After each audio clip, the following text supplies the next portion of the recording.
Do you feel frustrated trying to grow your franchise? Are you having trouble balancing your consumer and franchise development marketing? Do you wish there was an easier way? Imagine if you had a proven roadmap to take your franchise's marketing from costing you to making you money. That's why we've created the Franchise Growth Blueprint. We walk you through the exact same process that we use to run franchise marketing campaigns for our clients at scale that has resulted in triple-digit growth. This blueprint isn't for anyone. It's not for people just starting a franchise. It's not for franchises without long-term goals. This is for franchises that want to scale up their marketing in a predictable and profitable way using a proven roadmap. If you want to sell more franchises, keep your current franchisees happy, and learn from people who have already done it, go to franchisegrowthblueprint.com and sign up today. That's franchisegrowthblueprint.com. Hello, everyone. Welcome to this week's episode of the Franchise Marketing Podcast. Today, I'm really excited. We have Joel Friedman on from JSF Franchise Group. Joel, welcome to the show. Thank you very much for having me. Excited to be here. Yeah, excited to have you on. So for those of the listeners who don't know you or your company, could you provide a brief explanation? So I'm considered what you call a franchise developer or a franchise consultant. I actually have two types of clients. I have franchise people that want to be franchisors, that I take a concept and develop it. And I have franchisees that I actually help place them based on where their needs are. So it's really is a two niche business. Plus, also in my business, when I deal with franchisors, I will do more than just franchise sales. I will help them with any of their operation issues, any of their marketing issues. But really, franchise sales is our specialty. Very cool. So how did you get into this? Well, I was an ops guy in the restaurant business all my life. McDonald's, Second Cup, really good name brands. And one day I was coming off a open, so mid-afternoon, and I was sleeping because you work 12 days on, open to close, opening a restaurant. I get a call about 1:00 from the president of a company. He says, "I want to see you. Come down right now." I'm half asleep, and he knew I was sleeping. But anyways, he came down. He says, "I want you to make the year. I need you to move departments." And I moved departments into the franchise department, and I've never looked back. Always stayed into the with all my companies until I developed my own companies onto the franchising side. Very cool. I love the fact that what you're doing now. You're getting a taste of both worlds, both on helping people find franchises and on the franchisor side. I'm curious, what are some of the biggest learnings that you found when working with both of these groups? So with franchisors, it's interesting. You have franchisors that want to grow too quickly, and I'm the type that says, "Okay, let's grow, let's grow, but let's grow at the right pace." And we've seen lots of examples where a company comes into Canada or they grow too fast and they see closures. And I don't believe in that. On the franchise Z side of it, I just see people getting in business purely on their money side and not looking at what they're passionate about. If you're passionate about something, money will come. And, I have too many type of people that come to me and says, "How much money am I going to make?" Well, what are you interested? What's your passion? Don't just buy business for the sake of making money. It will come. And again, we all want to make money. So I understand them, but it's really for a franchisee to have passion, and really the franchisor is not to grow too fast. Cool. So let's unpack that a little in terms of the franchisor side. So I totally agree with you on really balancing hyper growth with kind of slow and steady and predictable. So how do you help educate and kind of calm the nerves on franchises that want to grow very quickly? So what I do is we set out goals, and realistically I say, when I start with a new client, I outline, they all say, "When will I have my new franchise?" I deal typically with smaller franchisors though I've had all kinds. And I really based it really on let's do one, then do the other, and let's do it right.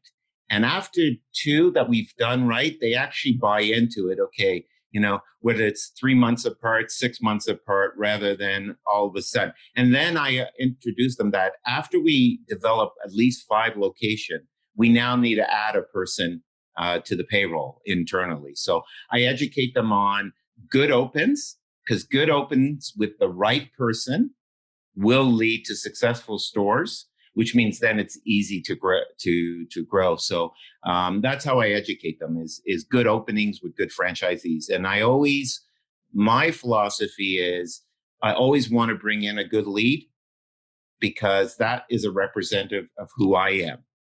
And the longer that I bring in good leads, the longer that I will be with that one brand.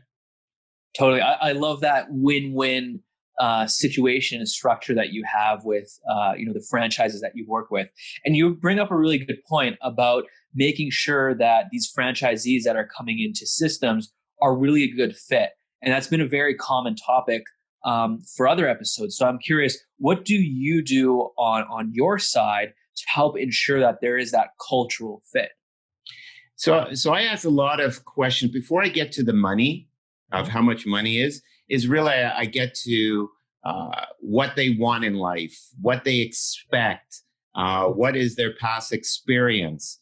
So I get a real understanding of who they are. How easy are they to talk to?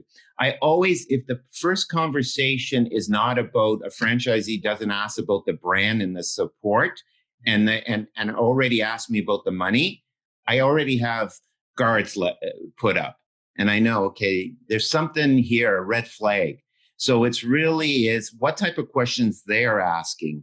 Also, I look at their life, how many hours they want to work.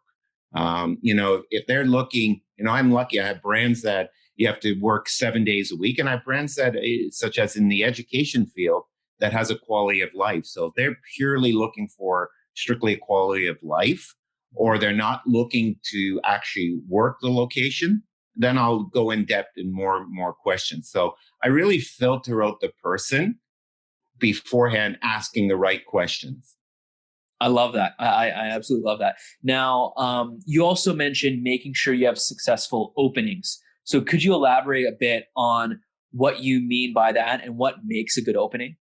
So it's having a good franchisee, making sure that franchisee is well trained. Now, in a lot of brands, I don't train them, but I make sure that, I set up the training. So they have to have proper training, the right location, and that they are doing pre-marketing for their business, and that they're not afraid to spend some money on pre-marketing, whether it's training of their staff, direct mailer, social media. So that's what to me is the most important. And keeping with all my leads, and I'm working with inspiration learning centers. I take care of the pre-opening, and so I'm making sure that every week we're having a meeting. Where are you at? Pre-meeting. What have you done? Show me. The good thing now about technology is we're used to the technology, and we can now send back pictures, do Zoom meetings and everything. And it's been very, very, very helpful. So really making sure that they're on track and stay on track. And that when it comes to open, either, in my education, they already have clients, or in a restaurant, the business that the employees are already trained and ready to go. I love that this like pre-opening marketing strategy, and kind of like building up hype and building up this audience beforehand. And I'm sure the franchisees really appreciate these consistent check-ins where it's not necessarily about micromanaging, but it's really helping them get on that right track and putting their best foot forward once they launch. Yeah, I mean, I think they do. And that's when so far all of them do appreciate my pre-checklist. And again, I would question those that didn't, but that's another topic to go. Then we've made a mistake, but they really appreciate that that help and that support. Franchisees are looking for support. And with the younger brands, some of the younger brands don't understand how important that support is, especially when you're starting to franchise. I have people call me up. I want to franchise my business. I said, well, it's not just that easy that you sign a franchise agreement and then leave them. It's a lot of work and a lot of commitment. Besides on the franchisee side, it's a lot of commitment on the franchisor side. Totally. And I agree with you completely. There's a lot of misconceptions and almost like an underestimation of what it really means to become a franchise and transition to that model. So one great thing that you brought up is developing that support system to new franchisees that go into your system. So what are some ways that franchises, especially emerging ones, can create a rock solid support system? It really is, I'm going to say is buy-in by all parties, whether, there's a 2-man or woman team or, there's departments, is really, and have everybody buy in and participate in that franchisee's training. Mm-hmm. So it's having the marketing person, helping the opening. It has the operation, the supply chain, and really to keep the franchise department updated and involved, because again, that person has sold them that place, but really needs to be involved. And that's the fun of my company is my company goes from A to Z, but I don't always leave them once it's switched over to operations. So it's the fun of what my company does. We'll get right back to the show, but do you feel frustrated trying to grow your franchise? Are you having trouble balancing your consumer and franchise development marketing? Do you wish there was an easier way? Imagine if you had a roadmap to take your franchise's marketing from costing you to making you money. That's why we've created the Franchise Growth Blueprint. To find out more, visit franchisegrowthblueprint.com. That's franchisegrowthblueprint.com. Now back to today's episode. And I love how you're taking this holistic manner where, departments don't work in these separate silos, but instead there's this constant iterative communication, not just internally, but with the franchisee as well. Yeah, and the franchisee has to be, in larger brands, they have to be able to communicate directly with each department and not just always with the one area manager if they have an area manager. In smaller emergent, it's great because they can get to the owner right away and the problems can be solved. And, the franchisee's problem may be so small in our eyes, but it really is really big in their eyes. And, it's, I always say happy marriage, right? It really is. If they're happy and they're the best, when you're going to franchise another location, they're the best reference. If training has done well, and if they're doing well, go speak to my franchisees. I'm lucky with Inspiration Learning Center. We've never had a failure, and our franchisees are very happy. So when I use that as a selling tool, you want to speak to a franchisee, go ahead, because they're all doing well. Yeah, I couldn't agree more, and especially with some systems where it requires you to almost invest your life savings into the system. You really want to make sure that you're investing your money in something that is almost proven or has the backing of it. So I'm sure it means the world to be able to hear from other people who have made that leap and are happy with it as well. Yeah, I mean, people these days are, I think I think the franchise business, we saw in 2008, we saw a boom in our business when we hit the recession. I think we're seeing that now. People don't want to, people are out of their jobs and, this is their life saving. This is a whole change in life, whether someone that's just got out of university wants to start a franchise, or they're in their second, third career and they've been laid off. That no matter what level, whether it's an $80,000 investment or $150 or $1 million, $1.5 million is a different type of investment to 80, not to the person that's investing. And they should be treated the same way, with the same respect, and making sure that they know what they're getting themselves into. Totally. Very, very valid points. So one question that I always like to ask, Joel, is what advice would you give to someone just starting out a franchise? So meaning someone that is in the process of franchising their business. So I always say, again, it's the passion. Don't buy a business because you think it's going to make you a lot of money. Buy it on passion. Number one, buy it something that you interest, because what you don't want to be is in 2 years, you're not motivated anymore and you've invested all that money. Second of all is look at the franchisor. Do your homework on the franchisor. You will be presented a disclosure document at some point. And not all franchisors will give your disclosure day one. They will each have their process, but check the disclosure document. Call franchisees also, and ask more questions about the brand and understanding the brand and the support. I think is that, again, and they always say you're in business by yourself, but not that type. But again, it's really know what you want, know what they want, ask the right questions. And the last thing is not to be undercapitalized. Make sure when they say working capital, make sure you have some working capital, because there are, as you start your business, there are going to be days, that are going to be tough. And don't go in there capitalized. Cool. Very good points. So working with emerging brands, what have you seen, at least recently, have been their biggest challenges? I think it's the biggest challenge is for them.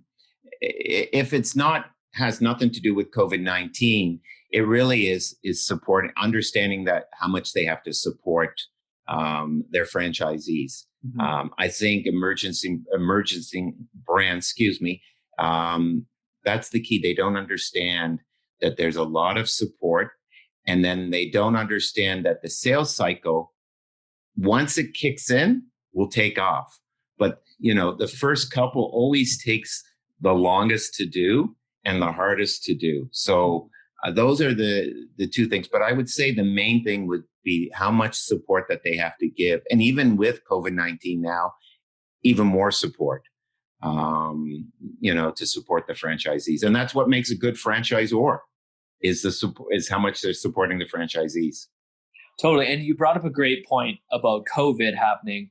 A lot of other conversations that I've had with franchise founders they talk about how much they've had to pivot or kind of switch gears. And I know you hate the word pivot, so I apologize. I know. I hate that word. But how have you seen the franchises that you work with adapt to the COVID-19 situation? And why I'll explain real quick why I hate pivot, because again, everybody, and I think we talked about it, everybody at the beginning had no clue what they were doing. They struggled. We all struggled. We all had to know that we had to change right away. And what was interesting is the good franchisors adapted and made changes right away. I know in my Inspiration Learning Center, we went online, but we didn't do it right at the beginning, and it took us time to get it right. And now we have a system, online learning, that worked.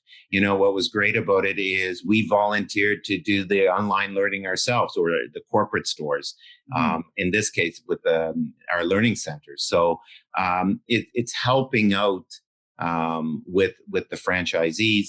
Yes, you had to give royalty deals, and yes, you had to help them with their landlords with rent deals and all that. That part was expected.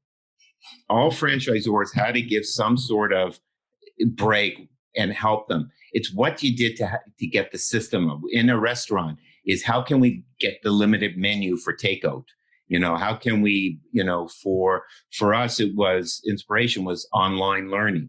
So what did the franchisor do to get the business up and running as fast as possible, as long as when they were in essential services. But that was the key that made a good franchisor. Very cool. Very cool. So Joel, absolutely loving our conversation. Now, one way that I like to end all of our episodes is with something that I call the lightning round. So it's just some fast-paced questions. Don't worry, there's no pressure here. They're very light and easy. So first question is, what is your favorite tool or app that you cannot live without? I cannot. LinkedIn. Nice. Love LinkedIn, a source of information. Very cool. Second question is, what is your favorite book? My favorite book would be a mystery criminal book. No real name of the book, but I like all true criminal movies, books. Very cool. And who is the franchise founder or leader that you look up to most? I would look up, I'm hesitating because I've had some big guys. I think one of the guys was Eastside Mario's prime restaurant was John Rothschild. Mm-hmm. I think I really looked up to him. He was a great leader, is still a great leader. I think I appreciate all the work that he did in building that brand. Awesome. And Joel, last question, I promise. Where can people find out more about you and your company? So the best is to contact me really by email, Joel, JOEL, SF12003 @gmail.com, or really on my cell. I live on my cell and I have no problems giving out my cell, 416-819-2644. Awesome. Well, Joel, thank you so much for being on the podcast. I appreciate it. You shared a wealth of information that I know our audience is going to love. Thank you very much for having me, and call me anytime. Sounds good. Take care. Take care. Thank you. Thank you so much for listening to this episode of the Franchise Marketing Podcast. If you found this episode useful, share it with a friend and subscribe now so you don't miss out on any upcoming episodes. And until then, happy marketing.